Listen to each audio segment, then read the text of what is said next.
ಇವತ್ತು ಸ್ವಲ್ಪ ಲೇಟ್ ಆಗ್ಬಿಡ್ತು, ರಾತ್ರಿ ನಿದ್ದೆ ಮಾಡಿರಲಿಲ್ವಲ್ಲ, ನಾಯಿಗಳ ಕಾಟ.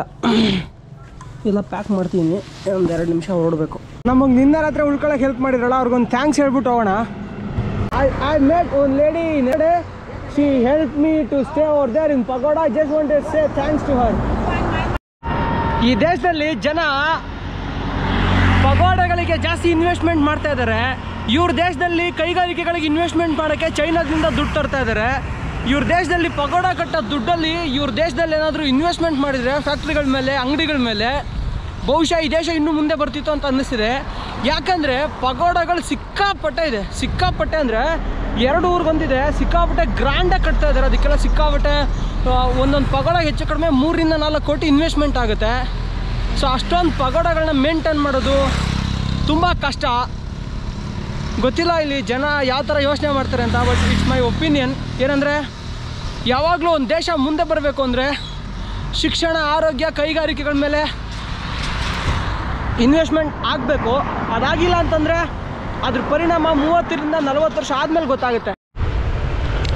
ನೋಡಿ, ಇದೇ ಕಾಂಬೋಡಿಯಾದ ರಾಜಧಾನಿ ಪ್ನೋಮ್ ಪೆನ್ ಅಂತ.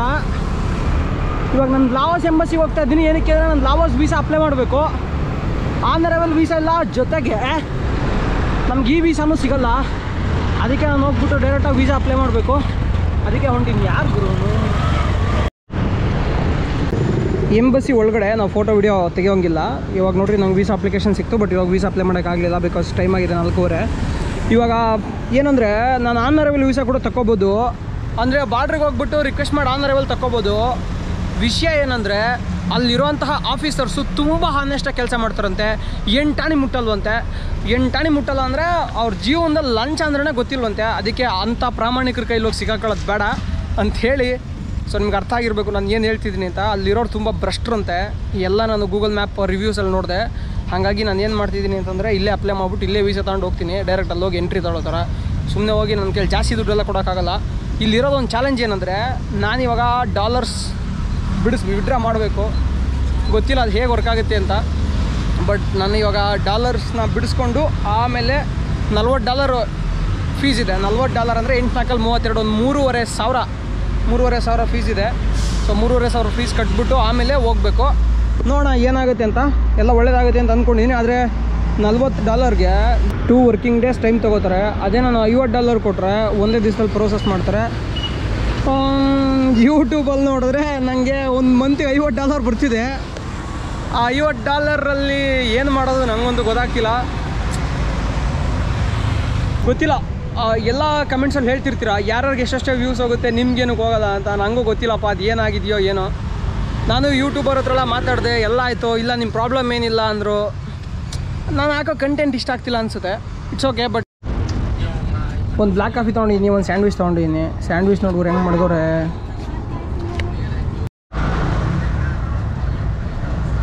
ನಾನು ಅವಾಗಲೇ ಹೇಳಿದೆ ನಿಮಗೆ ನನಗೆ $40 ಬೇಕಂತ. ಆ $40ನ ಈಸ್ಕೊಳ್ಳೋಕ್ಕೆ ಕೊರಿಯಾಂಡರ್ ಇಂಡಿಯನ್ ಅಂತ ಒಂದು ಶಾಪ್ ಇದೆ, ಇದು ಇಂಡಿಯನ್ ಮಾರ್ಟು. ಇಲ್ಲಿಗೆ ಬಂದೀನಿ. ನೋಡೋಣ ನಮಗೆ ಇಲ್ಲಿ ಅವ್ರಿಗೇನಾರು ರಿಕ್ವೆಸ್ಟ್ ಮಾಡಿದ್ರೆ ನಮಗೊಂದು $40 ಕೊಡ್ಬೋದು. ಅಂದರೆ ನಾನು ಇಂಡಿಯನ್ ಮನಿ ಅವ್ರ ಅಕೌಂಟಿಗೆ ಟ್ರಾನ್ಸ್ಫರ್ ಮಾಡ್ತೀನಿ. ಅವರು ನನಗೆ $40 ಕೊಡೋ ಥರ ಮಾತಾಡಬೇಕು. ಅಕ್ಕ ಕಾಯ್ತವ್ರು ನಮಗೆ. ನಮಸ್ತೆ. Thank you. तेलुगु मलयालम हिंदी में बोलिए. हिंदी में. सर मेरा नाम सुदर्शन, मैं तो आया कर्नाटका से, इंडिया से. सर मेरे को एक छोटा सा हेल्प होना चाहिए. मतलब अभी मैं लाओस के लिए वीज़ा अप्लाई करना. वो लोग बोल रहे हैं डॉलर्स लेके आना. मेरे पास तो लोकल करेंसी है. आपको चाहिए तो मैं लोकल करेंसी देता हूँ, नहीं तो आपको चाहिए तो अपना इंडियन अकाउंट को मेरा $40 का मनी ट्रांसफ़र करता हूँ. मैं इंडिया का नहीं हूँ, मैं बांग्लादेश का हूँ. ये तो प्रॉब्लम हो गया. ओ ये तो गोरखा रेस्टोरेंट है ना. ये गोरखा नहीं है, कोरिएंडर है. कोरिएंडर तो ये तो नेपाली का झंडा लगा हुआ है. कोरिएंडर नेपाल का है. ओके. उसको ओनर नेपाल का है, नेपाल से. नेपाल से. ठीक है सर. नहीं प्रॉब्लम है, आना है तो दे सकता है. मैं बांग्लादेश का हूँ, वो नेपाल का है. नेपाल का. ओके समझ गया. हो गया ना. ನೋಡ್ರಿ ಇದು ಇಂಡಿಯನ್ ಮಾರ್ಟು. ಇಲ್ಲಿಗೆ ಬನ್ನಿ ನೋಡೋಣ ಮೇಡಮ್ ಅವ್ರ ಕೇಳೋಣ. Hindi and English. Hindi and English. मेरा नाम सुदर्शन, मैं आया कर्नाटका से. मैं एक्चुअली पूरा अभी पूरा वर्ल्ड के लिए साइकिल पे निकला। अभी मेरे को ये हो गया प्रॉब्लम, इधर लाओस के वीज़ा अप्लाई करने के लिए गया था। वो लोग मांग रहे हैं डॉलर्स और मेरे पास डॉलर्स नहीं है, लोकल करेंसी है और इंडियन अकाउंट में बैलेंस है। आपको मैं लोकल करेंसी या इंडियन मनी दे दूँगा, आप मेरे को $40 दे सकते हैं? लोकल करेंसी से हो जाएगा। ಓಕೆ जी ಅವ್ರು ನನಗೆ ಒಪ್ಕೊಂಡ್ರು $40 ಕೊಡೋಕ್ಕೆ। ಇವಾಗ ನಾನು $40ಗೆ ಲೋಕಲ್ ಕರೆನ್ಸಿ ಕೊಟ್ಟು $40 ತೊಗೋಬೇಕು। ಇವ್ರು ಇಂಡಿಯನ್ ಸ್ಟೋರಲ್ಲಿ fair and handsome Santoor Mysore sandal soap ಇಟ್ಟವ್ರು ಗುರು ತಗೋಬೇಕು, ಇದೊಂದು ತಗೋತೀನಿ ಮೈಸೂರು ಸ್ಯಾಂಡಲ್ ಸೋಪು, ಮತ್ತು ಬೇರೆ ಬೇರೆ ಎಲ್ಲ ಇದೆ, ಏನೇನು ಬೇಕೋ ಎಲ್ಲ ಸಾಮಾನು ಸಿಗುತ್ತೆ ಇಲ್ಲಿ ಆಮೇಲೆ ಇಟ್ಟವ್ರೆ। ನೀವೇನಾದ್ರು ಬಂದರೆ ಇವ್ರ ಅಂಗಡಿ ತಾಳಿ ತುಂಬ ಒಳ್ಳೆ ಜನ, ನನಗೆ $40 ಕೊಟ್ಟರು, ಎಕ್ಸ್ಚೇಂಜ್ ಮಾಡಿಕೊಟ್ರು, ಅದು ತುಂಬ ಹೆಲ್ಪ್ ಆಗುತ್ತೆ ನನಗೆ ನಾಳೆ ವೀಸಾ ಅಪ್ಲೈ ಮಾಡೋಕ್ಕೆ। ನೋಡಿ ನಾನು ಇಲ್ಲೇ ಒಂದು ಹಾಸ್ಟೆಲ್ ಬುಕ್ ಮಾಡಿದ್ದೀನಿ। ನಮಸ್ಕಾರ ನಮಸ್ಕಾರ। ಇವಾಗ ಓ passport okay, I already booked in booking.com. Can you please confirm it? Sudarshana Doddamallajjar Tippeswamy, this is my booking, you can check it. Oh, thanks. Yeah, this is my name. For one night. Yes, one night. The price of your room 6.14. But I have real. Yeah. Okay. I would like to tell you our policy. We need to keep $10 for deposit for the key and tower. When you're checking out, you bring the key here. The deposit we will return. Okay. This one, the price of your room 6.14 and plus $10 more. This one the total. Okay, ನಾನು ಇವಾಗ $12 ಕೊಡಬೇಕು ಅಂತ ಹೇಳ್ತಾರೆ. Okay, but I don't have dollar, I have real. Yeah. In real. For $1 is 4,000 real. Wait. This one. ನಾ ಇವಾಗ ಅವ್ರಿಗೆ ಒಂದು 65,000 ಕೊಡಬೇಕು, 65,000 ರಿಯಲ್ ಕೊಡಬೇಕು. ಥ್ಯಾಂಕ್ ಯು ಅಕ್ಕ. ನಮಗೀಗ ನಾವು ಉಳ್ಕೋಬೇಕಾದಂತಹ ಡಾರ್ಮೆಟ್ರಿಗೆ ಕರ್ಕೊಂಡು ಹೋಗ್ತಾವ್ರೆ. ಎಷ್ಟನೇ ಫ್ಲೋರಲ್ಲಿ ಇದೆಯೋ ಗೊತ್ತಿಲ್ಲ. ಡ್ರಿಂಕ್ ಅಲೌಡ್ ಇದೆ ನಮ್ಮ ಡಾರ್ಮೆಟ್ರಿ, ಫುಲ್ AC ಹಾಕೋರೆ, ಚೆನ್ನಾಗಿದೆ. Is your locker, sir? This my locker? Yes. Okay, thanks for key. And I saw the bed. So ನನ್ನ ಬೆಡ್ನ ತೋರಿಸ್ತವ್ರೆ. This one the bed. That okay, Thank you, enjoy your stay. Thank you. ಇಲ್ಲೇ ಇದೆ ನೋಡಿ, Haveli India ಅಂತ, ಇದೇ Indian restaurant. ತುಂಬ ಹೊಟ್ಟೆ ಹಸಿದೆ, ನನಗೂ ಹೊಟ್ಟೆ ಕಟ್ಟಿ ಸಾಕಾಗಿದೆ, ದುಡ್ಡು ಖರ್ಚಾದ್ರಾಗ್ಲಿ ತೀರ್ಮಾನ ಮಾಡ್ಕೊಂಬಿಟ್ಟಿನಿ, ಎಷ್ಟಾಗುತ್ತೆ ಅಷ್ಟು ಒಳ್ಳೆ ಫುಡ್ ತಿನ್ನಬೇಕು. ಬಂತು ನಮ್ಮ ಬಿರಿಯಾನಿ, ಅವ್ರ ಹೆಸರು ಮಾಡ್ತಾರೆ ನೋಡಬೇಕು. ನಾನು ಸ್ವಲ್ಪ ಮೊಸರು ಜಾಸ್ತಿ ಕೊಡಿ ಅಂತ ಹೇಳಿದೆ. Thank you. ಸೂಪರಾಗಿತ್ತು ಅಂತ ಹೇಳೋಕ್ಕಾಗಲ್ಲ, ತಿನ್ಬೋದು ಅಷ್ಟೇ, ಏನು ಮಾಡೋಂಗಿಲ್ಲ, ಇಲ್ಲಿ ಬೇರೆ ಏನು ಆಪ್ಷನ್ ಇಲ್ಲ. ಇವಾಗ ಮಲ್ಕೋತೀನಿ, ನಾಳೆ ಇಲ್ಲಿ ತೋರಿಸೋ ಸಿಕ್ಕಾಬಟ್ಟೆ ಇದೆ. ವೀಸಾ ಒಂದು ಅಪ್ಲೈ ಮಾಡಿ ಮಿಕ್ಕಿದೆಲ್ಲ ನೋಡೋಕೋವ. ಇವ್ರ ಹೆಸರು ಯಾನೆಕ್ ಅಂತ, ನನ್ನ ಹಾಸ್ಟೆಲ್ ಮೀಟ್ ಆಗಿರೋ ಫ್ರೆಂಡು. ಇವ್ರು ನನಗೆ ಇದನ್ನು ಗಿಫ್ಟ್ ಮಾಡ್ತಿದ್ದಾರೆ. ಥ್ಯಾಂಕ್ಸ್. ಇದು ಆ್ಯಕ್ಚುಲಿ ಏನಂದರೆ ಟೆಂಟ್ ಪೋಲ್ ಕಟ್ ಆಗಿರುತ್ತಲ್ವ, ಟೆಂಟ್ ಪೋಲ್ ಕಟ್ಟಾದಾಗ ನಾವು ಇದನ್ನು ಯೂಸ್ ಮಾಡ್ಬೋದು ಎಮರ್ಜೆನ್ಸಿಗೆ. ನನ್ನ ಹತ್ರ ಇರೋದು ಅಲ್ಯೂಮಿನಿಯಂ ಸ್ಟಿಕ್, ಅದಕ್ಕೆ ತುಂಬ ಹೆಲ್ಪ್ ಆಗುತ್ತೆ. Thank you man. ಎಲ್ರಿಗೂ ಬೆಳಗಿನ ಶುಭೋದಯ. ಇವ್ರು ನನ್ನ ಫ್ರೆಂಡು ಜನೇಕ್ ಅಂತ, ಇವರು ಪೋಲೆಂಡ್ ದೇಶದವರು. ಇವಾಗ ನಾವು ಲಾವೋಸ್ ಎಂಬಸಿಗೆ ಹೋಗ್ತಾ ಇದ್ದೀವಿ ವೀಸಾ ಅಪ್ಲೈ ಮಾಡೋದಕ್ಕೆ. ನನಗೆ ಇವಾಗ ಹೋಗಿ ವೀಸಾ ಅಪ್ಲೈ ಮಾಡಿ ನೆಕ್ಸ್ಟು ಇಲ್ಲಿಂದ ಒಂದು ಏನಂತ ಕರಿತೀವಿ ಅದಕ್ಕೆ, ಜನಾಂಗೀಯ ದ್ವೇಷಕ್ಕೆ ಸಂಬಂಧಪಟ್ಟಂತೆ ಒಂದು ಸಂಗ್ರಹಾಲಯ ಮಾಡಿದ್ದಾರೆ, ವಸ್ತು ಸಂಗ್ರಹಾಲಯ. ಮನುಷ್ಯರ ತಲೆ ಬುರುಡೆಗಳನ್ನಿಟ್ಟು ಎಷ್ಟು ಜನನ ಸಾಯಿಸಿದ್ರು ಅಂತ, ಅದೇ ಮ್ಯೂಸಿಯಮ್ಗೆ ಹೋಗ್ತೀವಿ. ಫಸ್ಟ್ ಹೋಗಿ ವೀಸಾ ಅಪ್ಲೈ ಮಾಡ್ತೀವಿ. ನೀವು ನೋಡ್ತಾ ಇರ್ಬೋದು, ನಾನು ಲಾವೋಸ್ ವೀಸಾ ಅಪ್ಲೈ ಮಾಡಿದೆ. ಇದೇ ವೀಸಾ ಸೆಕ್ಷನ್ ಎಂಬಸಿ ಇದೆ ಇಲ್ಲಿ, ರಾಯಭಾರಿ ಕಚೇರಿ ಲಾವೋಸ್ ಅವ್ರದ್ದು. ಜಾಸ್ತಿ ಫಿಲ್ಮ್ ಮಾಡೋಂಗಿಲ್ಲ, ಅಂದರೆ ಜಾಸ್ತಿ ವೀಡಿಯೋ ಶೂಟ್ ಮಾಡೋಂಗಿಲ್ಲ. ವೀಸಾ ಅಪ್ಲೈ ಮಾಡಿದೆ. ನಂಗೆ $50 ತಗೊಂಡ್ರು ಮರೆಯ. $50 ಅಂದರೆ ಹೆಚ್ಚು ಕಡಿಮೆ $4,300. Thank you.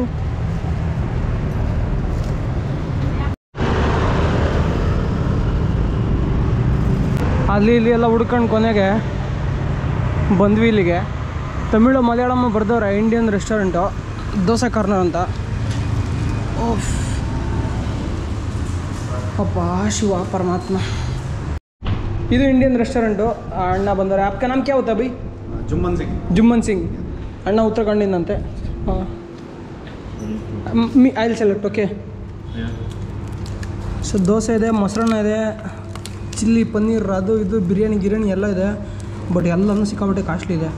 ಗುರು ಉಪ್ಪಿಟ್ಟು $5 ಅಂತೆ. $4.25 ಅಂದರೆ 8 4 32 320 40 360 ರೂಪಾಯಿ ಉಪ್ಪಿಟ್ಟಿಗೆ. क्वांटिटी मिलेगा अच्छा से उसके साथ एक रहता भी आएगा ना, मतलब अच्छा से मिलेगा तो मेरे को कुत्तू परोठा देना. अगर परांठा कौन सा कुत्तू परांठा 3 है 3 एक बस एक कुत्तू परांठा हाँ, एक कुत्तू परोठा. चिकन देना बस, चिकन भी चलेगा. हाँ मतलब क्वांटिटी अच्छा आता है ना. क्वांटिटी अच्छा आता है हाँ मैं एक प्लाटर है लंबा वाला भर के आएगा. ठीक है. ಕಿಚನ್ ಒಳಗೆ ಅಣ್ಣ ತಮಿಳವ್ರು ಇದ್ದಾರಂತೆ. ಅಣ್ಣ ಒಣಕಣ ಎಂದವ್ರು? ಕೊಯಂಬತ್ತೂರಾ? ಓಕೆ. ನಾ ಕರ್ನಾಟಕ ಅಣ್ಣ. ಹಿಂಗೆ ಯಾರೋ ಇರ್ಕಾರ ಕನ್ನಡ ತಮಿಳ್ ಮಲಯಾಳಂ ಇರ್ಕಾರೆ. ಹಿಂದಿಗಾರ ಮಲಯಾಳಂ ಇಲ್ಲಯಾ? ಓಕೆ ಗುರು ನಮ್ಮ ಕೊತ್ತು ಪರೋಟ ಬಂತು. This like while eating rice you can use it like small pieces. You can make it small piece and you can eat it. Yes, like that. ಒಂದು ಲೆವೆಲ್ಗಿದೆ ಅಷ್ಟೇ. ಎಲ್ಲ ರೆಡಿ ಮಾಡಿಟ್ಟಿರ್ತಾರೆ, ಬಂದ ತಕ್ಷಣ ಬಿಸಿ ಮಾಡಿಕೊಡ್ತಾರೆ. ಆ ಥರದ್ದು ಒಳ್ಳೆ ಟೇಸ್ಟ್ ಫೀಲ್ ಬರೋಲ್ಲ.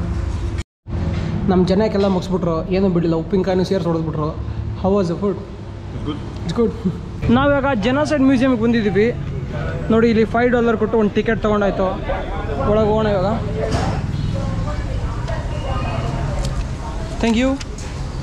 1ನೇ ಶತಮಾನದಲ್ಲಿ ಫುನಾನ್ ಅನ್ನೋ ಒಂದು ಡೈನೆಸ್ಟಿ ಇರುತ್ತೆ. ಆ ಡೈನೆಸ್ಟಿ ಕಾಂಬೋಡಿಯಾ ಮತ್ತು ದಕ್ಷಿಣ ವಿಯೆಟ್ನಾಂನ ಆಳ್ವಿಕೆ ಮಾಡುತ್ತೆ.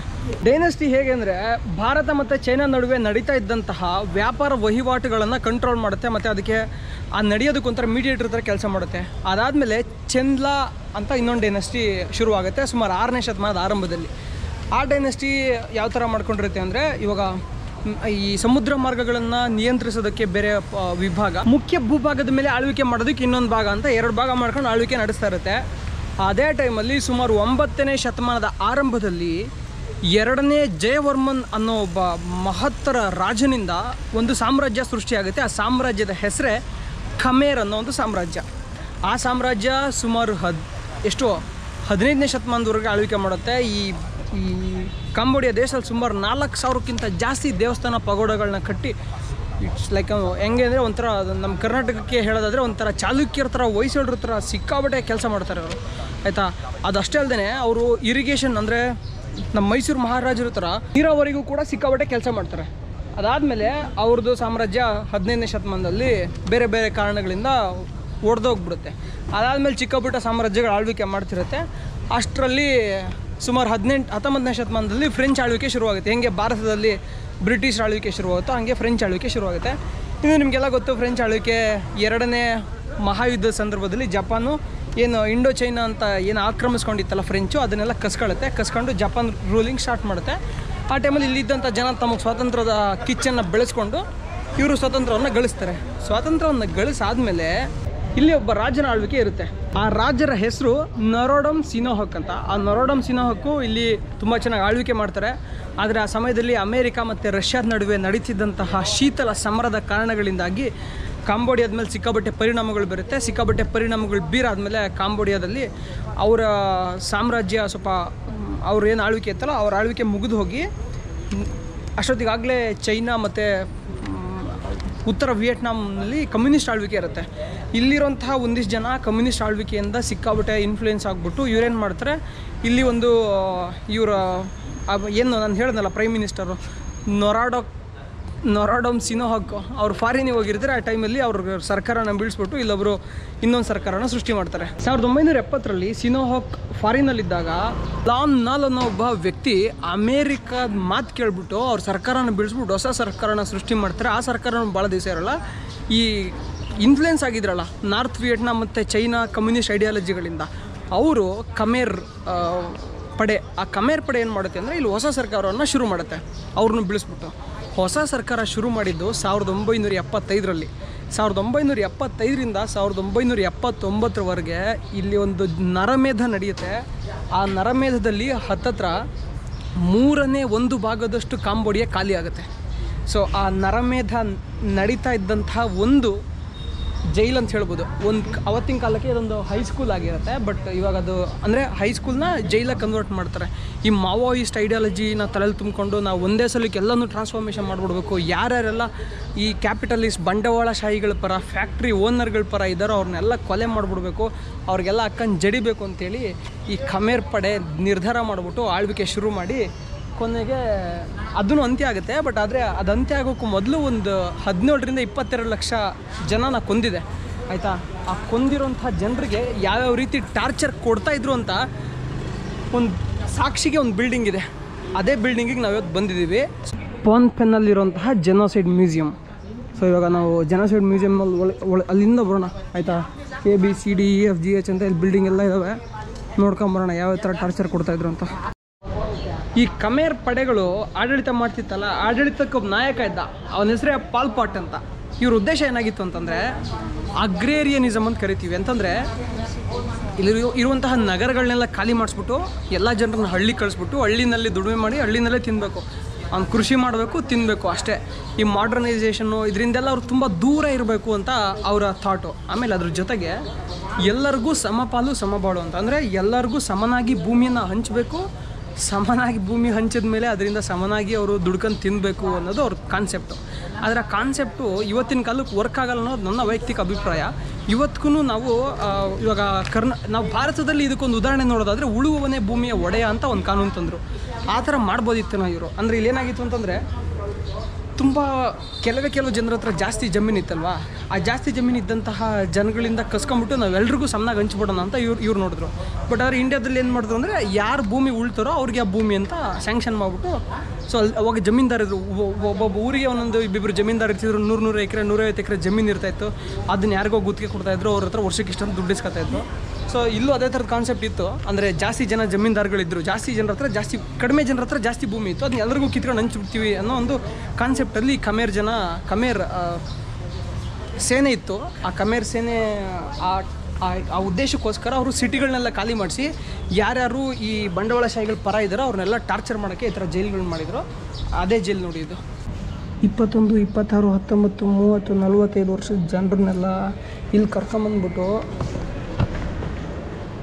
ನೀವು ನೋಡ್ತಾ ಇರ್ಬೋದು, ಮಂಚ ಇದೆಯಲ್ಲ, ಈ ಮಂಚದ ಮೇಲೆ ಮಲಗಿಸ್ಬಿಟ್ಟು ಇದರಲ್ಲಿ ಕೈ ಕಟ್ಬಿಟ್ಟು ಇವ್ರಿಗೆ ಟಾರ್ಚರ್ ಕೊಡ್ತಾಯಿದ್ರು ನೋಡಿ. ಇದು ವಿಯೆಟ್ನಾಮ್ ಫೋಟೋಗ್ರಾಫರ್ ತೆಗ್ದಿರೋ ಫೋಟೋ. ಇದೇ ಥರ ಅವ್ರಿಗೆ ಕಟ್ಟಾಕ್ಬಿಟ್ಟು ಟಾರ್ಚರ್ ಕೊಡ್ತಾಯಿದ್ರು, ಕೈ ಕಾಲೆಲ್ಲದನ್ನೂ. ಕಾಣಿಸ್ತಾ ಇರ್ಬೋದು ನಿಮ್ಗೆ 2 ಅಂತಸ್ತಿನ ಬಿಲ್ಡಿಂಗು. ಸೊ ಈ 2 ಅಂತಸ್ತಿನ ಬಿಲ್ಡಿಂಗನ್ನು ಸ್ಕೂಲ್ ಆಗಿತ್ತು, ಸ್ಕೂಲ್ನ ವೆಕೇಟ್ ಮಾಡಿಸ್ಬಿಟ್ಟು ಸಿಟಿನಲ್ಲಿರೋ ಜನರನ್ನೆಲ್ಲ ಹಳ್ಳಿಗೆ ಓಡಿಸ್ಬಿಟ್ಟು ಇವರು ಅಂದರೆ ಈ ಸೇನಾಪಡೆ ಏನಿತ್ತಲ್ಲ, ಖಮೇರ್ ಸೇನಾಪಡೆ, ಅವರು ಇಲ್ಲಿ ಕರ್ಕೊಂಬಂದ್ಬಿಟ್ಟು ಜನಗಳಿಗೆಲ್ಲ ಈ ಉದಾಹರಣೆಗೆ ದೊಡ್ಡ ದೊಡ್ಡ ಟೀಚರ್ಸು ಮತ್ತು ಇಂಟೆಲೆಕ್ಚುವಲ್ಸ್ ಎಲ್ಲ ಇರ್ತಿದ್ರಲ್ಲ ಅವ್ರಿಗೆಲ್ಲ ಟಾರ್ಚರ್ ಕೊಡೋಕ್ಕೆ ಈ ಬಿಲ್ಡಿಂಗನ್ನು ಬಳಸ್ಕೊಂಡಿದ್ರು. ನೀವು ನೋಡ್ತಾ ಇರ್ಬೋದು ಯಾವ ಥರ ಚೈನು ಸರಪಳಿ ಎಲ್ಲ ಇದೆ. ಕಬ್ಬಣದ ಮಂಚದ ಮೇಲೆ ಸರಪಳಿ ಹಾಕಿ ಕಟ್ಟಾಕ್ತಿದ್ರು. ಪಾಪ ಗುರು ಏನೋ ಮಾಡ್ತೀವಿ ಅಂತ ಹೋಗ್ಬಿಟ್ಟು 22 ಲಕ್ಷ ಜನರು ನನ್ನೇ ಕೊಂದ್ಬಿಟ್ರು ನನ್ನ ಮಕ್ಕಳು. ನೀವೇನು ನೋಡ್ತಿದ್ರಲ್ಲ, ಈ ಬಟ್ಟೆಗಳೆಲ್ಲ ಆ ಸೇನಾಪಡೆಗಳು ಹಾಕ್ಕೊಳ್ತಾ ಇದ್ದಂಥ ಬಟ್ಟೆಗಳು. ತುಂಬ ಇಂಪಾರ್ಟೆಂಟ್ ಅಂತೆ ಅವ್ರಿಗೆ ಬಟ್ಟೆ, ಅದಕ್ಕೆ ಎಷ್ಟು ಸಲ ಹರಿದ್ರೂ ಪ್ಯಾಚ್ ಹಾಕತ್ತಿದ್ರಂತೆ. ನೀವು ಇಲ್ಲಿ ನೋಡ್ತಾ ಇರ್ಬೋದು, ಇಲ್ಲಿರೋ ಫೋಟೋಗಳಲ್ಲಿ ಮಕ್ಕಳೆಲ್ಲ ನಗ್ತಾ ಇದ್ದಾರೆ. ಅಂದರೆ ಮೊದಲನೇ ಸಲ ಈ 1975ರಲ್ಲಿ ಅರೌಂಡ್ ಏಪ್ರಿಲ್ 17ರಂದು ಈ ನಗರವನ್ನು ಮಾವೋಯಿಸ್ಟ್ಗಳು ವಶಪಡಿಸ್ಕೊಂಡಾಗ ಜನ ಏನು ಅನ್ಕೋತಾರೆ ಅಂದರೆ ಅಮೇರಿಕದ ಗೌರ್ಮೆಂಟ್ ಸ್ಥಾಪನೆ ಮಾಡಿರ್ತಾನಲ್ಲ ರಾಜ, ಫಾರಿನ್ಗೆ ಹೋದಾಗ ಇನ್ನೊಬ್ಬ ಲಾಲ್ ಪಾಟ್ ಅಂತ, ಅವನಿಂದ ನಮಗೆ ಮುಕ್ತಿ ಸಿಕ್ತು ಅಂತ ಯೋಚನೆ ಮಾಡ್ತಾರೆ. ಮತ್ತು ನಾವು ರಾಜನ ತಂದು ಅಧಿಕಾರ ಕೂರಿಸ್ಬೋದು ಅಂತ. ಆದರೆ ಲೇಟರ್ ಏನಾಗುತ್ತೆ ಅಂತಂದರೆ ನೀವು ನೋಡ್ತಾ ಇರ್ಬೋದು, ಇಲ್ಲಿ ಎಲ್ಲ ಗನ್ಗಿನೆಲ್ಲ ಹೊತ್ಕೊಂಡು ಅವ್ರನ್ನೆಲ್ಲ ವಾಪಸ್ ಊರಿಗೆ ಕಳಿಸ್ತವ್ರೆ. ಸಿಟಿಯಿಂದ ವೆಕೇಟ್ ಮಾಡಿಸ್ಬಿಟ್ಟು ಹಳ್ಳಿ ಕಳಿಸ್ತವ್ರೆ. ಯಾರ್ಯಾರು ಅವ್ರ ವಿರುದ್ಧ ತಂತ್ರ ರೂಪಿಸ್ತಾರಲ್ವ, ತಂತ್ರ ರೂಪಿಸಿದವ್ರನ್ನೆಲ್ಲರನ್ನೂ ಹಿಡಿದ್ಬಿಟ್ಟು ಜೈಲಿಗೆ ಹಾಕ್ತಿರ್ತಾರೆ. ತೋರಿಸ್ತೀನಿ ನಿಮಗೆ ಎಲ್ಲಿ ಕಳಿಸಿದ್ರು ಅಂತ. ಇದು ನಾವಿರುವಂಥ ಸಿಟಿ ಪೋನ್ ಪೆನ್. ಇಲ್ಲಿಂದ ಕೆಳಗೆ ಹೋದರೆ ನಮಗೆ ವಿಯೆಟ್ನಾಮ್ ಸಿಗುತ್ತೆ. ಈ ಪೋನ್ ಪೆನ್ನಿಂದ ಈ ಥರ ಎಲ್ಲ ಬೇರೆ ಬೇರೆ ಕಡೆಗೆ ಜನರನ್ನ ಡೈವರ್ಟ್ ಮಾಡ್ತಾರೆ. ನೀವು ಇಲ್ಲೋಗಿ ಅಂತ ಮಾವೋಯಿಸ್ಟ್ಗಳು ಕಳಿಸ್ಬಿಟ್ಟು ಈ ಸಿಟಿನ ಖಾಲಿ ಮಾಡಿಬಿಡ್ತಾರೆ. ಖಾಲಿ ಮಾಡಿಬಿಟ್ಟು ಈ ಸಿಟಿನಲ್ಲಿ ಯಾರ್ಯಾರು ಇವ್ರನ್ನ ಅಪೋಸ್ ಮಾಡ್ತಾರಲ್ಲ ಅವ್ರನ್ನೆಲ್ಲ ತಂದುಬಿಟ್ಟು ಈ ಥರ ಜೈಲು ಮಾಡಿಬಿಟ್ಟು ಜೈಲೊಳಗೆ ಹಾಕ್ತಿರ್ತಾರೆ.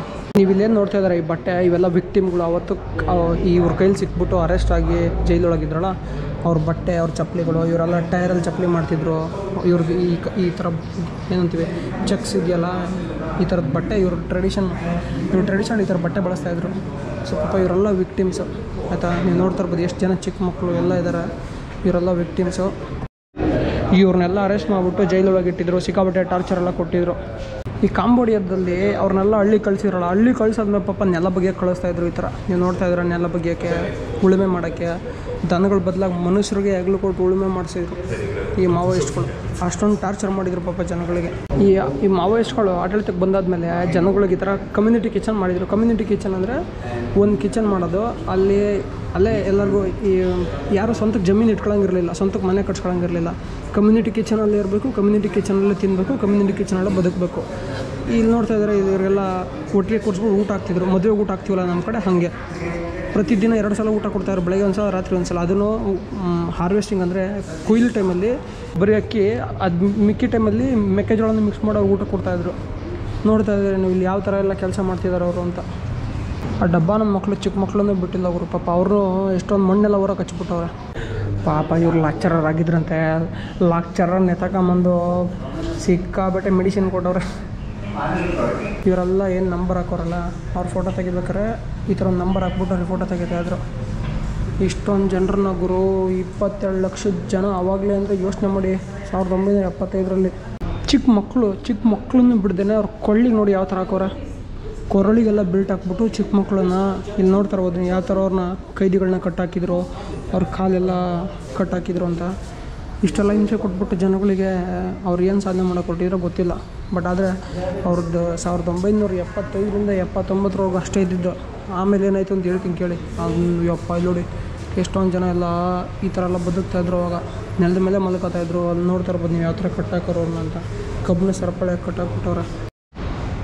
ನೀವಿಲ್ಲಿ ನೋಡ್ತಾ ಇದ್ದೀರಲ್ಲ ತಲೆಬುರುಡೆಗಳು ನಿಮಗೆ ಕಾಣಿಸ್ತಾ ಇರ್ಬೋದು. ಕುಡಿಕೆ ಥರ ಇರೋಲ್ಲ ಗುರುವೇದ ತಲೆಬುರುಡೆ. ಜನರನ್ನ ಸಾಮೂಹಿಕವಾಗಿ ಹತ್ಯೆ ಮಾಡ್ತಾಯಿದ್ರು ಈ ಜನ, ಆಯಿತಾ. ಏನು ಖಮೇರ್ ಸೇನೆ ಇತ್ತಲ್ಲ, ಸಾಮೂಹಿಕವಾಗಿ ಇವರು ಹತ್ಯೆ ಮಾಡ್ತಾಯಿದ್ರು ಜನಗಳನ್ನ. ಆಮೇಲೆ ಇಲ್ಲಿ ನೋಡ್ತಾ ಇರ್ಬೋದು ನೀವು ಕೆಳಗಿಟ್ಟಾರಲ್ಲ, ಇವೆಲ್ಲ ಹೆಂಗೆ ಅಂದರೆ ಇದರಲ್ಲಿ ಚಿಕ್ಕ ದೊಡ್ಡವೆಲ್ಲ ಇದ್ದಾವೆ. ಇಲ್ಲಿಂದ ಇಲ್ಲಿ ಒಂದು 4 ಜನ 3 ಜನ ಒಟ್ಟಿಗೆ ನಿಲ್ಲಿಸ್ಬಿಟ್ಟು ಕಾಲು ಕಟ್ಟಾಗ್ತಾಯಿದ್ರು. ಇದರೊಳಗೆ ಕಾಲು ಇಡೋದು ಫಸ್ಟು, ಆಮೇಲೆ ಇದನ್ನ ಕಬ್ಬನ ಸರಪಳಿಗೆ ಸೇರಿಸ್ಬಿಡೋದು. ದೊಡ್ಡದ್ರಲ್ಲೆಲ್ಲ ಗ್ರೂಪ್ಗಳಿಗೆ, ಚಿಕ್ಕದೆಲ್ಲ ಒಬ್ಬರು ಇಬ್ಬರಿಗೆ.